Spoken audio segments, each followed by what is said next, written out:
그런 의미에서 이번 윤석열 파면 탄핵이 갖는 역사적, 헌법적 의의에 대해서 지금부터 말씀드리도록 하겠습니다. 아마 저희 어머니가 제가 요즘 헌법 강의를 많이 하고 다니는데 아마 하늘에서 보시면 그래도 내가 안 뛰길 잘했다 이런 생각을 하시지 않을까 그런 생각이 듭니다. 그래서 여러분들께 될 수 있으면 알기 쉽고 이해하기 쉽게 헌법에 대해서 강의를 하도록 하겠습니다.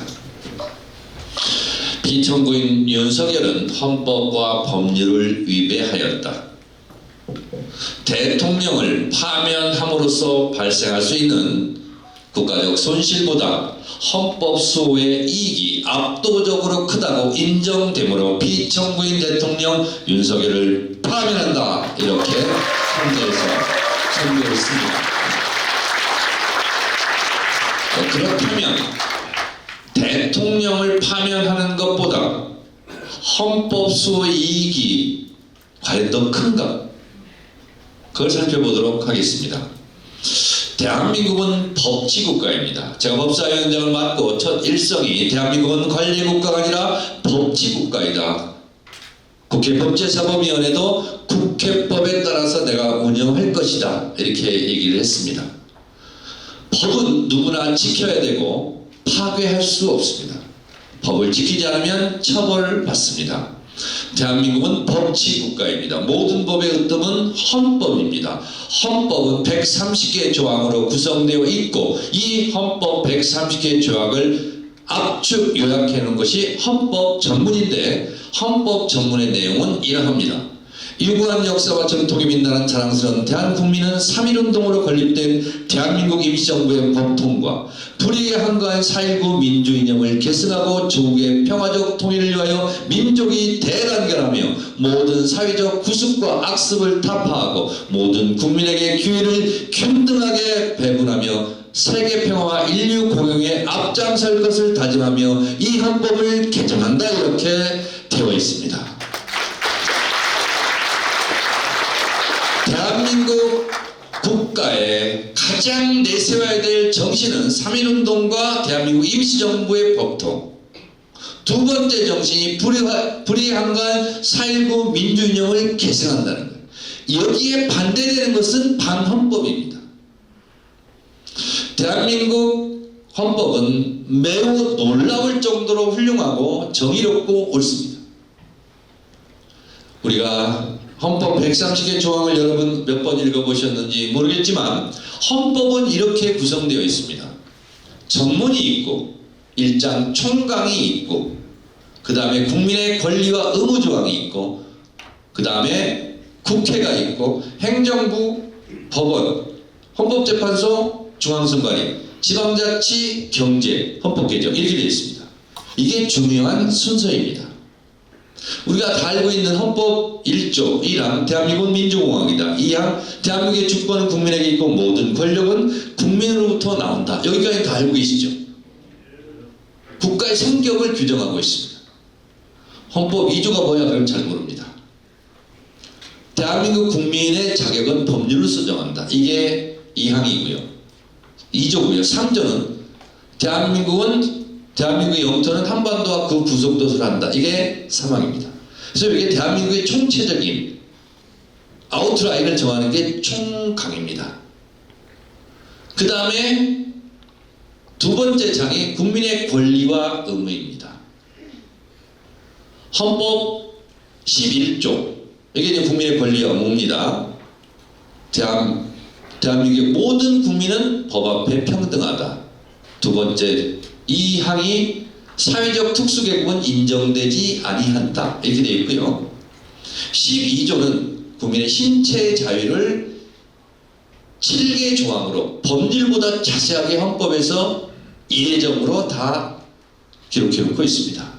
누구든지 법률에 의하지 않고서는 압수, 구속, 체포, 구금되지 아니한다. 라고 되어 있습니다. 신체 자유를 12조항에 해놨고요. 그리고 13조는 행위 시의 법률에 의하지 않고 처벌받지 아니하고 한 번 받은 죄함으로 다시 처벌받지 않는다. 이게 13항입니다. 14항은 그 다음부터는 한 줄씩입니다. 국민의 권리가 그만큼 중요하다는 뜻입니다. 14조 한 줄이에요. 대한민국 모든 국민은 거주 이전의 자유를 갖는다. 한 줄입니다. 15조 모든 국민은 직업 선택의 자유를 갖는다. 이게 한 줄입니다. 17조 모든 국민은 사생활의 비밀을 갖고 그 비밀을 침해받지 않는 자유를 갖는다. 이 사람님 다 사생활이 있어요. 우리 아저씨는 사생활이 있어요. 이거 물어보면 안 돼요. 헌법 위반입니다. 박기환 위원장 사생활이 있을 수 있어요. 묻지 말라고. 17조입니다. 이게 헌법정신. 18조 모든 국민은 통신의 비밀의 자유를 갖고 그 자유를 침해받지 아니한다. 18조 이렇게 다 있어요. 그래서 130개 조항이 헌법이 많은 조항이 아닌데 얼마나 국민의 권리가 중요하면 한 줄로 그냥 끝내냐고. 그만큼 중요한 게 국민의 권리예요. 그래서 39조까지가 국민의 권리입니다. 40조부터 이제 입법, 후에 국회 이렇게 지나가는데요. 제가 이 말씀을 드린 이유가 있어요. 국민의 권리가 그만큼 중요한데 그래서 11조에는 모든 국민은 법 앞에 평등하다. 사회적 특수계급을 인정하지 아니한다. 이렇게 되어 있어요. 그런데 헌법 84조는 대통령은 내란 또는 외환의 죄를 범하지 아니하고는 형사소추되지 아니한다. 이렇게 되어 있어요. 제가 헌법을 수백 번 읽으면서 11조하고 84조가 서로 충돌되고 모순되네 이런 생각을 했어요. 현직 대통령은 살인죄를 저질렀어도 5년 동안 처벌받지 않습니다. 아셨어요? 대통령은 강도짓을 저질렀어도 대통령 재임기간 5년 동안 처벌받지 않습니다. 헌법적 특혜예요. 대한민국 모든 국민은 법 앞에 평등한데 죄를 지었으면 죄값을 치러야 되는데 유일하게 딱 한 사람 대통령만 5년 동안 죄를 물을 수 없어요. 딱 한 사람 헌법적 특혜가 있는 사람이 현직 대통령이에요. 왜 그럴까? 대통령은 헌법 66조에 규정하고 있어요. 너무나 중요한 역할이에요. 대통령은 국가의 원수이고 국가를 대표하고 조국 통일의 책무를 지며 그리고 행정부의 수반이에요. 74조는 국군을 통수한다 해서 국군 통수권도 있어요. 제일 중요한 조항 66조 2항 대통령은 우리 국토의 영토 보전 국가의 계속성에 책무를 진다는 거예요. 다시 말해서 국민주권 영토라는 국가를 끊어지지 않도록 책임지고 영토를 보존하고 국민의 생명과 안전을 보호하고 국가의 주권을 뺏기지 않아야 되고 그 책임을 가장 크게 지는 게 대통령입니다. 그래서 살인죄가 중요하지 않다는 게 아니라 그 살인죄를 5년 동안 묻는 것보다 더 큰 일이 있어. 그렇기 때문에 살인죄를 저질렀어도 5년 후에 처벌하자 이런 뜻입니다. 얼마나 이게 큰 헌법적 특혜입니까? 이거는 우리 국민들이 합의한 헌법이에요. 그렇게 중요한 게 대통령이에요. 그러나 이 84조를 뒤집어서 생각해보면 그렇게 살인죄, 강도죄를 저질렀어도 죄를 물을 수 없는 그렇게 중요한 대통령이라 할지라도 거꾸로 뒤집어보면 내란 또는 외환의 죄를 범하지 아니하고는 무슨 얘기냐? 내란이나 외환죄를 저질렀을 경우는 전문용어로 얄짤이 없어요. 대통령도 처벌받아야 된다라고 헌법이 84조에서 명령하고 있는 겁니다. 현직 대통령이기 때문에 내란죄를 저질렀어도 이러쿵저러쿵 절대 그러면 안 되라고 오히려 84조에서 명령하고 있는 겁니다. 내란은 현직 대통령이라 할지라도 처벌해야 된다 하는 게 84조입니다. 그래서 우리 헌법은 얼마나 정교하게 잘 만들어 놨냐면 내란이나 외환죄를 저질러 평상시에는 민주주의와 법치주의가 있는데 법치주의야 네가 좀 양보하고 있어라. 민주주의가 그만큼 중요하거든. 민주적 정통성에 의해서 국가 원수가 뽑혔어. 그러니까 내란이나 외환죄가 아니고는 법치주의 처벌하려고 하지 마. 민주주의가 그만큼 중요해. 그래서 법치주의야 넌 좀 양보하고 있어라. 이게 헌법 정신입니다.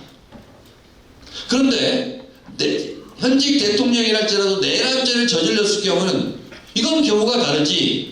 민주주의야 네가 아무리 중요하지만 이 사람이 내란죄를 저질렀어. 그렇기 때문에 아무리 현직 대통령이 할지라도 법치주의에 의해서 처벌받아야 되겠어. 이럴 때는 민주주의 넌 좀 찌그러져 있어. 이게 헌법 84조와 11조의 정신입니다. 이것을 해설한 법학자를 저는 아직 보지 못했습니다.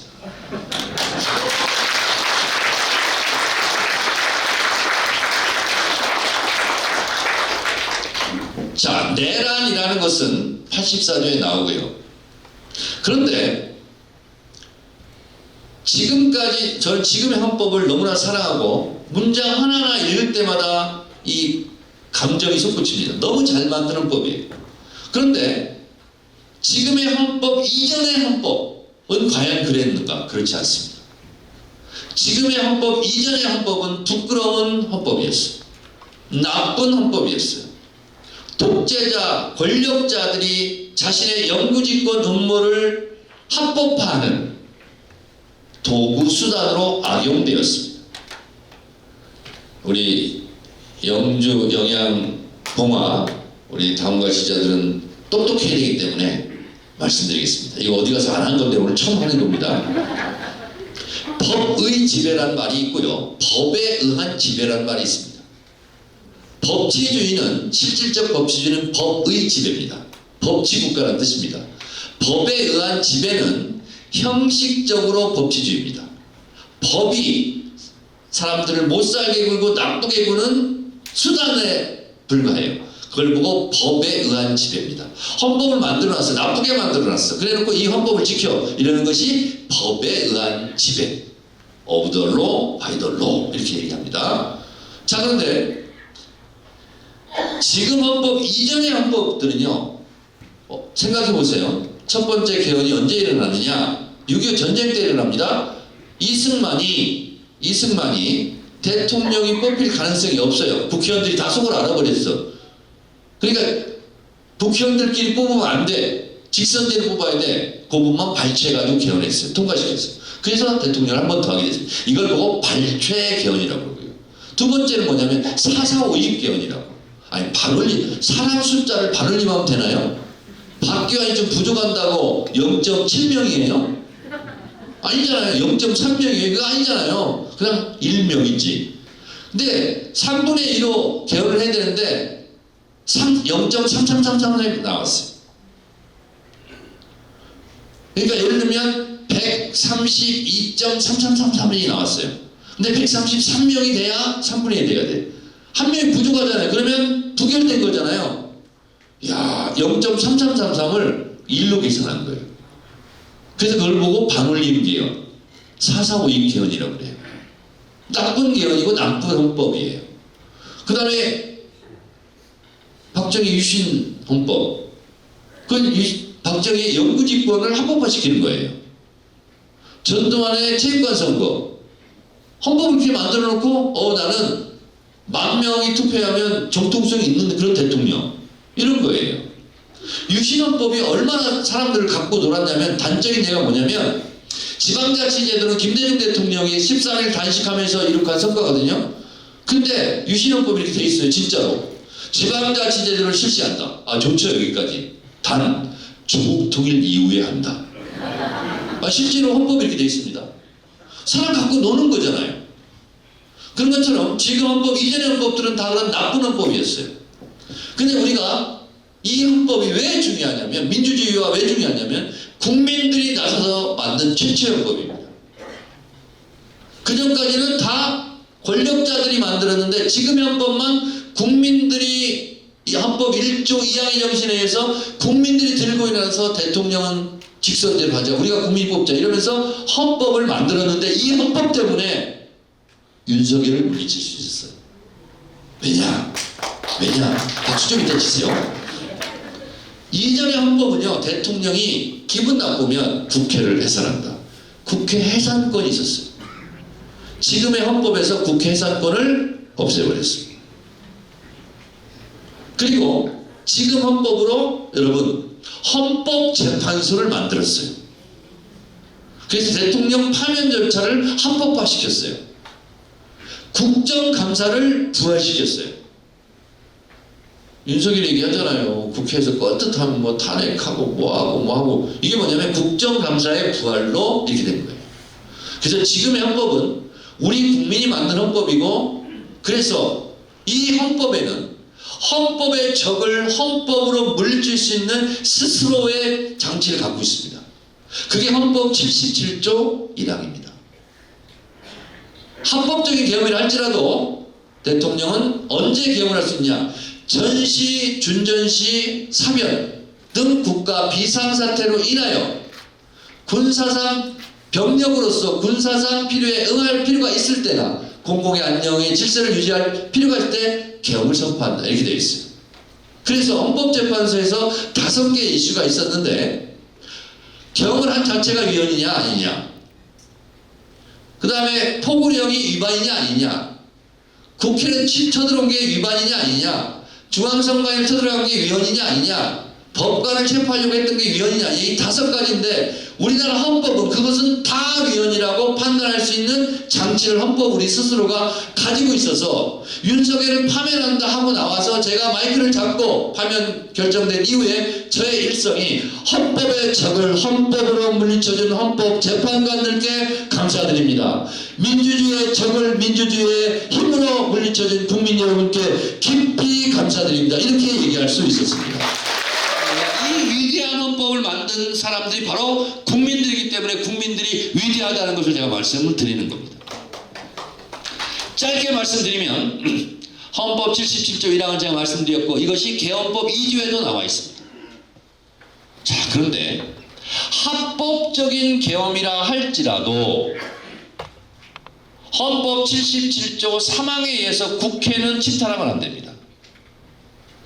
헌법 77조 3항 계엄이 일어나더라도 영장제도, 언론, 출판, 집회, 결사의 자유, 행정부, 법원에 대해서 특별한 조치를 할 수 있다라고 되어 있어요. 정확합니다. 그 조항 어디에도 국회에 대해서 특별한 조치를 할 수 있다는 조항은 없습니다.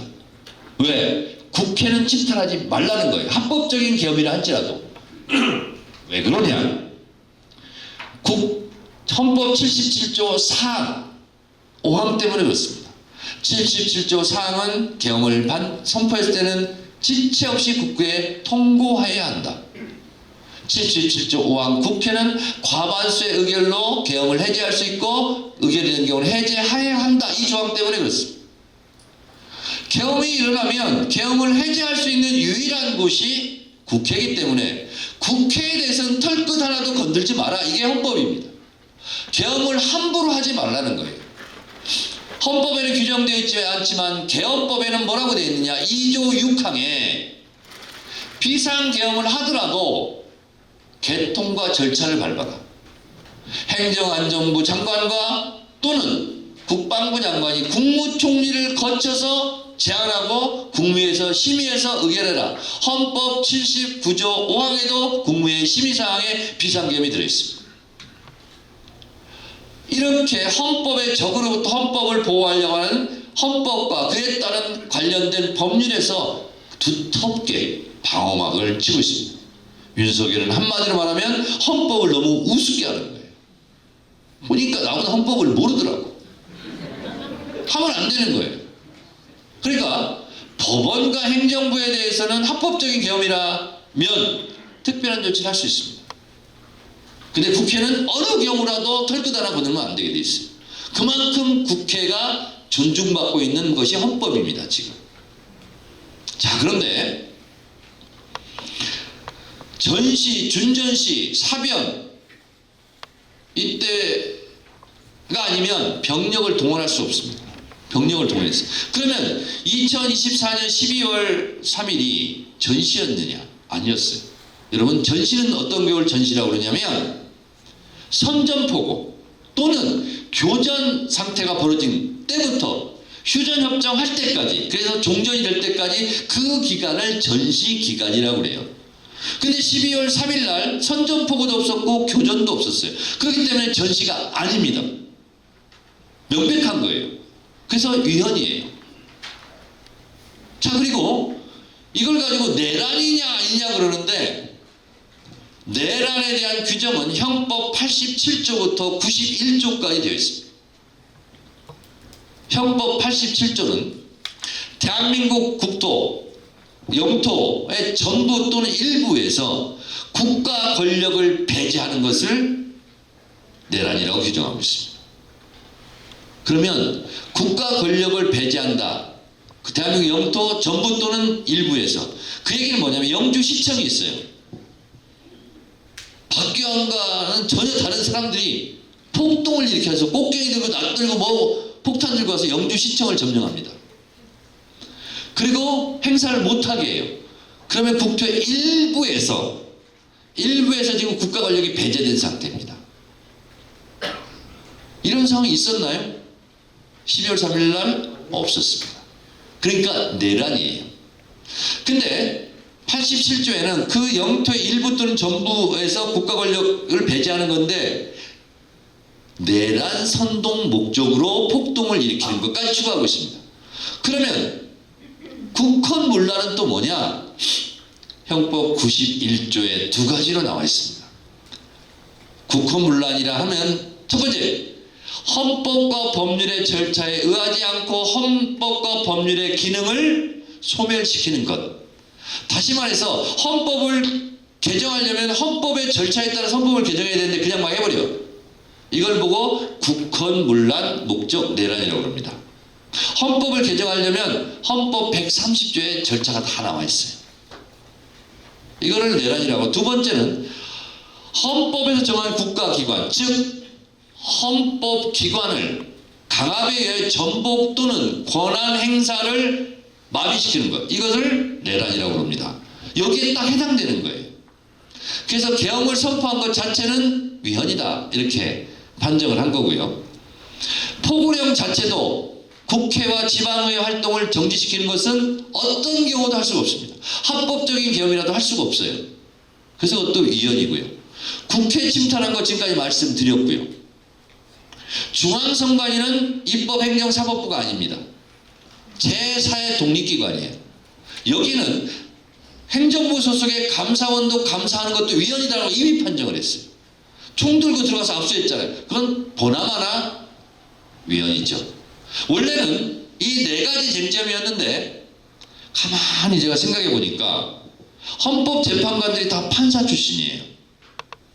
그래서 원래는 국회 침탈, 국회의원 체포, 법관 체포 이렇게 묶어가지고 세 번째 이슈였는데, 제가 가만히 생각해 보니까 재판관들이 다 판사예요. 그래서 법관 체포를 5번째로 때린 거예요. 생각할수록 더 열받고 기분 나쁘라고. 그래서 5번째 법관 체포가 5번째 이슈로 하나 더 늘어난 거예요. 그것 때문에 뭐 파면한 건 아니겠지만, 그 있는 판사들이, 판사 출신 재판관들이 그래도 국회에 끼어들어가서 사법부 법관 체포가 그거보다는 아예 독립적인 이슈로 있는 것이 더 그래도 본인들한테 낫지 않았을까라고 생각을 합니다. 그걸 제안한 사람이 누구냐? 저예요, 저.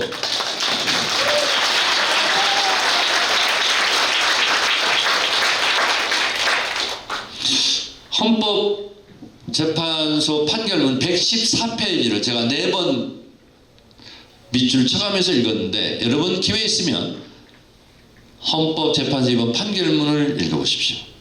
너무나 감동스럽고 너무나 아름다운 언어로 가득 차 있습니다. 혹시 오늘 부부싸움에서 서로 토라져서 분위기가 냉랭하면 그 재판 판결문을 읽어보세요. 감동의 물결로 배기 싫었던 영감님도 보기 좋아져요. 야, 대한민국이 이렇게 훌륭한 재판관들이 이렇게 훌륭한 감동적이고 역사적인 판결문을 썼다니. 윤석열 전 대통령이 이렇게 얘기했어요. 경고성 겸 호소형 겸이라 아무 일도 일어나지 않았다. 마치 호수에 떠있는 팔그림자를 쫓아가는 것과 같지 않았냐? 이렇게 얘기해서 제가 최후 변론에서 이렇게 얘기했어요. 하늘은 헬리콥터의 굉음을 들었고 땅은 군합발 소리를 들었습니다. 호수에 떠있는 팔그림자도 목격했습니다. 이렇게 제가 얘기했잖아요. 그런데 경고성 겸 호소형 겸에서 아무 일도 일어나지 않았다는 부분에서 이 헌법재판관들이 통렬하게 반박하고 있는데, 계엄이 일찍 끝난 게 너 때문이 아니야. 그거는 소극적으로 임무를 수행한 군인과 시민들 덕분이었다. 이렇게 얘기합니다. 법적인 판결문의 때문이다가 아니라 덕분이었다. 이렇게 씁니다. 이거 원래 법적으로 쓰지 않는 용어입니다. 헌법재판관들도 우리 국민들이 너무나 고마웠던가 봅니다. 그리고 윤석열이 얘기를 합니다. 아, 군인들도 일찍 철수하고 그랬는데, 윤석열, 네 말 때문에 철수한 게 아니라 군인들 스스로 무장하지 않았고 스스로 철수했거든. 너 때문이 아니야. 다 반박합니다. 코미디 같은 말을 했어요, 윤석열이. 아, 나는 포고문 해서 내가 야간 통행 금지는 내가 빼라고 했어요. 나 이거 그냥 하려고 그랬지 실제로 한 거 아니거든요. 막 이렇게 헛소리를 했어요. 재판관들이 놓치지 않고 그것도 공격합니다. 반박해요. 뭐라고 했냐? 야간 통행 금지를 빼고 다 하려고 했잖아. 이렇게 반박합니다. 그리고 또 이렇게 얘기합니다. 거대 야당이 뭐 맨날 예산도 깎고 탄핵도 하고 특검도 하고 뭐 이래가지고 뭐 국가 이익이었어. 이렇게 얘기합니다. 헌법재판관들이 이렇게 얘기합니다. 야, 생각해봐라. 비상계엄은 2024년 12월 3일이거든? 예산은 아직 본회의 의결도 안 됐거든? 그래, 설령 그렇다고 치자. 네 말이 맞다고 치는데, 예산이 이렇게 깎여서 위기가 오는 것은 2025년도의 위기잖아. 근데 왜 그걸 땡겨가지고 2024년도 예산을 쓰고 있는 12월 3일날 2025년도 예산을 미리 걱정해서 땡겨가지고 그걸 위기라고 그래? 시간이 안 맞잖아. 이렇게 얘기합니다. 대단합니다. 그리고 아니 뭐 거대 야당이 일방적으로 예산을 깎았다고 한 거 살펴보니까 여야 합의로 깎았잖아. 아니 그리고 거대 야당이 일방적으로 예산을 깎았다고 하는데, 아니 보니까 정부에서 편성도 안 한 것도 있더구만. 이렇게 얘기합니다. 하나하나 다 반박을 합니다. 그리고 제가 이 헌법재판관들이 너무나 고마웠던 것은, 아까 제가 얘기했던 나쁜 헌법 그걸 쫙 씁니다. 그리고 법문에는 쓰기 어려운 부마 항쟁이라고 씁니다. 5.18 민주화 운동이라고 씁니다. 그러면서 여태껏 헌법은 실제로 국민이 만든 것이 아니고 권력자들의 헌법이 악용되었고, 지금의 헌법으로 국민 주권주의가 실현됐다는 내용을 헌법재판관들에게 쓰고 있습니다. 너무나 놀랍습니다. 여러분, 이 자리에는 없지만 문영배 재판관을 비롯해서 헌법재판관 8명들에게 큰 박수!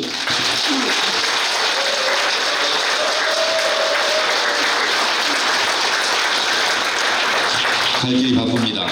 자, 그래서 6월 3일날 대통령 선거를 치르는데, 산악회 회장을 잘못 뽑으면 산악회 회원들이 고생합니다. 영주시장을 잘못 뽑으면 영주 시민들이 고생합니다. 대통령을 잘못 뽑으면 온 국민이 손해를 봅니다. 힘들어요. 자, 그런데 생각해 보자고요. 이승만 대통령 3.15 부정선거로 쫓겨났어요. 하와이 망명 갔어요. 박정희 대통령 5.16 군사 쿠데타, 그리고 79년 11.6으로 비극적인 최후를 맞이했어요. 전두환 체육관 대통령 국보위 독재 그리고 내란 수괴로 사형 선고받은 사람. 그 친구 노태우 같이 감옥 갔어요. 그 뒤를 이은 김영삼 IMF 부도 사태를 일으켰어요.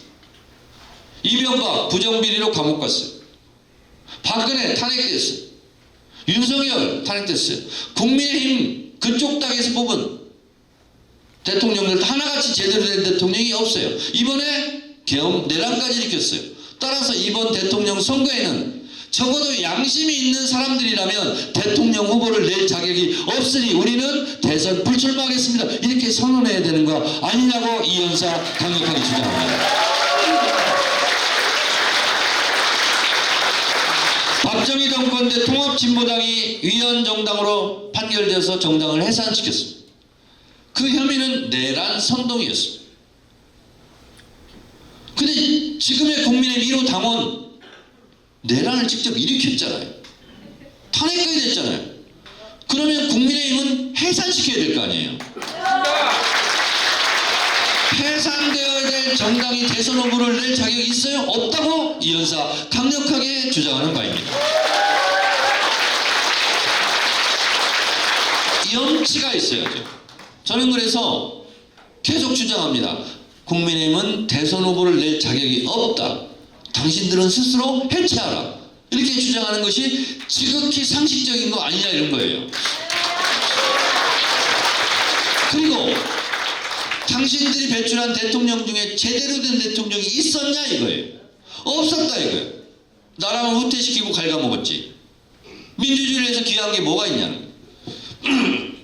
그래서 대통령을 잘 뽑아야 되는데 우리는 김대중, 노무현, 문재인 대통령을 보유한 정당입니다.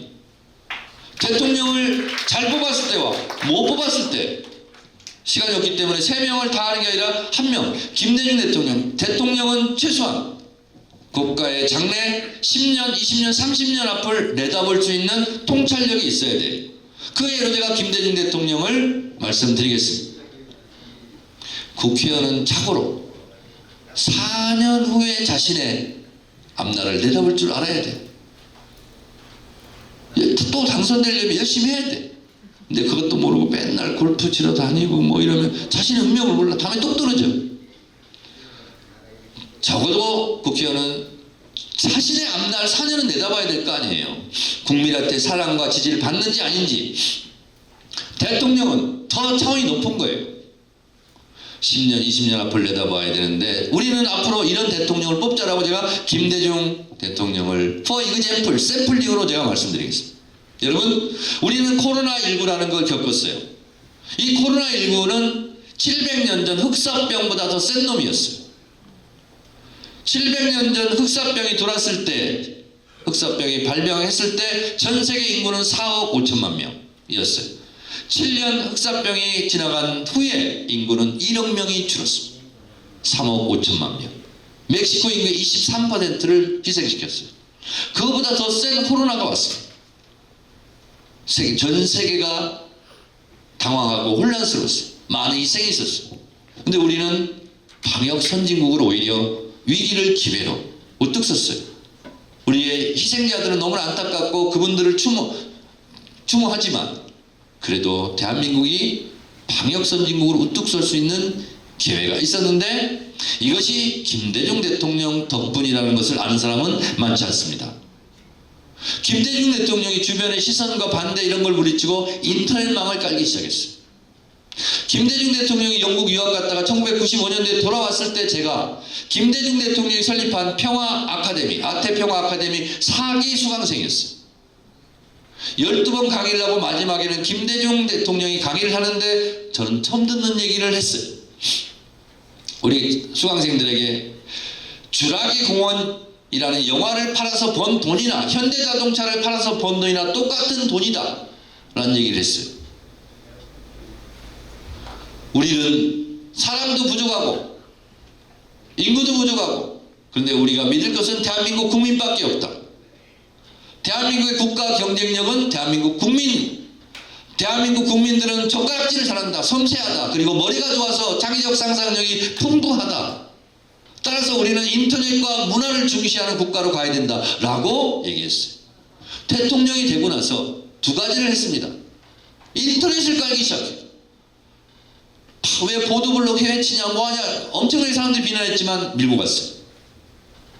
그래서 우리가 코로나 방역 선진국이 될 수 있었던 것은 여러분 따라하시기 바랍니다. 코로나 바이러스. 다시 한번 코로나 바이러스. 감염 경로. 추적 능력. 이것이 전 세계 1등이었습니다.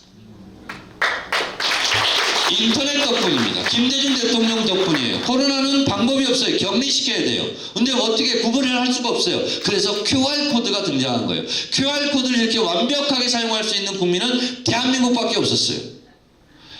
코로나 바이러스 감염 경로 추적 능력이 대한민국 1등이었는데 그 이유는 인터넷이 발달했고 그 인터넷을 미리 앞서서 20년 전에 깔아놓은 김대중 대통령의 통찰력 덕분에 대한민국이 코로나 피해가 최소화될 수 있었고 우리가 방역 선진국으로 갈 수 있었다는 사실, 이런 대통령을 우리는 뽑아야 된다라는 말씀을 드립니다.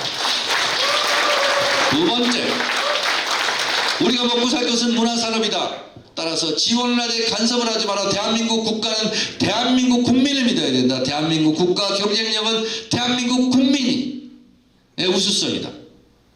대통령이 되자마자 문화예술 정책에 대한 대정전환을 이뤘어요.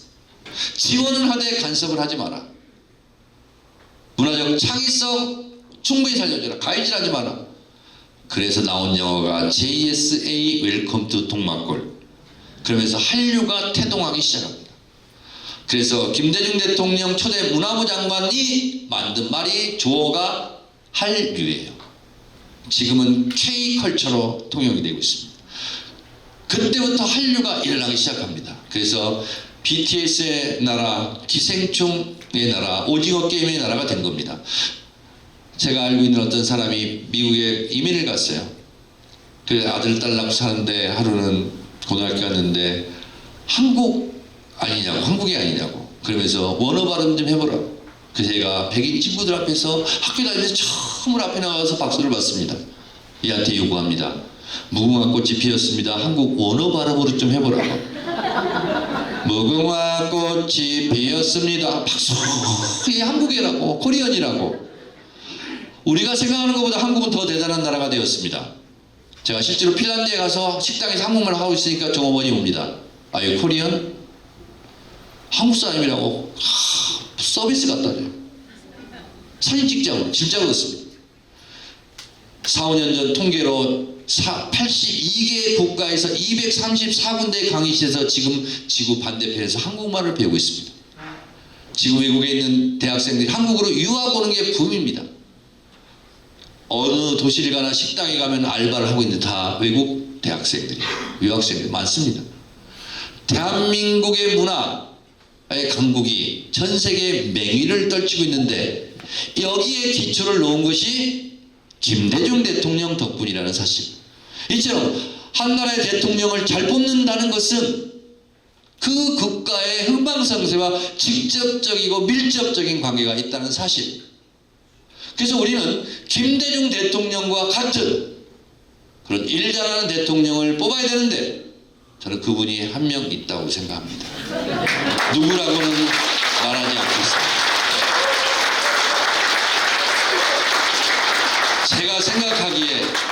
제가 생각하기에 참 잘할 분이 한 분 계신데 하여튼 마이크를 잡고 얘기하면 안 된답니다. 그래서 우리는 1기, 2기, 3기 민주정부를 넘어서 이제 4기 민주정부를 수립해야 되는데 실제로 우리가 뽑은 대통령들이 국가를 융성 발전시켰다는 것은 저의 주관적인 감정이 아니라 통계 수치로 제가 말씀드리겠습니다. 전 세계 국가가 238개 국가가 있는데 이 중에서 국가 경쟁력 지수, 국가가 몇 등이냐를 따지는 조직이 있습니다. WEF, 월드 이코노믹 포럼, 다보스 포럼이라고도 합니다. 거기에서 국가 경쟁력을 발표합니다. 노무현 대통령 집권 말기에 우리가 11등을 했습니다. 우리가 10대 경제 강국, 경제 대국 얘기하는 것은 노무현 대통령 집권 5년차 때 WEF에서 발표한 수치 때문에 그렇습니다. 그리고 우리가 아깝게 정권 재창출을 못했죠. 그리고 이명박 박근혜 정권이 들어섰습니다. 11등을 올려놨던 우리나라 국가 경쟁력이 이명박 때 24등, 박근혜 때 26등으로 떨어졌고, 그리고 문재인 대통령이 됐을 때 놀랍게도 13등으로 올라갔어요. 제가 그렇게 알고 있습니다. 뭐 숫자를 잘못 알고 있는데 제가 그렇게 알고 있습니다. 저는. 근데 코로나 때문에 국가 경쟁력 지수를 이제 매기지 않기 시작했는데, 문재인 정권 5년 때, 임기 5년차 때 우리는 수출로 먹고 사는 나라입니다. 우리의 수출량, 무역량이 5, 6, 7등을 했습니다. 그쯤에 머물렀어요. 우리 뒤에 이탈리아가 있었습니다. 근데 국제무역 수지가 우리가 그 정도를 달리다가 윤석열 정권이 들어와서 공교롭게 놀랍게도 IMF에서 200개 국가 무역 수지 등수를 매겼는데 우리가 몇 등 정도 했을까요? 200개 국가 중에서 누구는 30등, 50등, 뭐 100등 얘기합니다. 미안하지만 북한보다 뒤로 밀렸습니다. 네. 제 기억으로 190 몇 등 한 것 같아요. 왜 그러냐? 중국과의 무역 수지 적자 때문에 그렇습니다. 우리가 대통령을 잘 뽑아야 되는 것은 민주주의와 평화, 인권, 한반도 평화 이런 문제도 있지만, 실제로 먹고 사는 문제, 우리의 경제가 대통령 하나를 잘못 보면 이렇게 철저하게 망가진다라는 사실을 우리는 알고, 그야말로 나의 삶과 밀접하고 직접적인 관계가 있는 것이 바로 대통령이다. 왜냐? 그분이 대한민국 전체를 이끌어간 선장이기도 하지만 방향과 정책을 정하는 최고 중요한 사람이기 때문에 그렇다라는 말씀을 드립니다. 헌법 130개 조항 중에서 중요하지 않은 조항이 없습니다. 그렇지만 우리는 대한민국 헌법 1조에서 규정하고 있는 대한민국의 주권은 국민에게 있고 모든 권력은 국민으로부터 나온다. 그렇다면 나라의 주인이 대통령이 아니고 우리 국민이라는 사실, 우리의 삶과 우리의 운명은 우리의 손에 달려있다는 것. 저는 오늘 영주에 와서 영주에게 대해서 내가 사랑하고 좋아하는 박규환 우리 1년 후배 지역위원장을 보면서 참으로 이 친구가 어렵다는 지역에서 무슨 힘으로, 무슨 원동력으로 여기서 이렇게 정착하면서 이렇게 이혼도 하지 않고 가정도 모범적으로 잘 꾸리고 지역위원장을 할까 생각을 많이 하게 되었습니다. 오늘보다는 더 나은 내일, 지금의 민주당보다는 더 나은 민주당, 아니 지금의 대한민국보다는 더 나은 대한민국, 지금보다 더 나은 영주, 영양, 봉화를 위해서 내가 미력 하나와 벽돌 하나 쌓으면 족하지 않을까라는 그런 소박한 마음으로 여기 오지 않았을까 이런 생각을 했습니다. 그런 면에서 내가 우리 박규환 위원장에게 오늘 조금이라도 힘이 보탬이 됐으면 좋겠다라는 생각을 하고, 앞으로 또 이런 기회가 있으면 마다하지 않고 바쁘다고 핑계대지 않고 또 와야 되겠다라는 생각을 하면서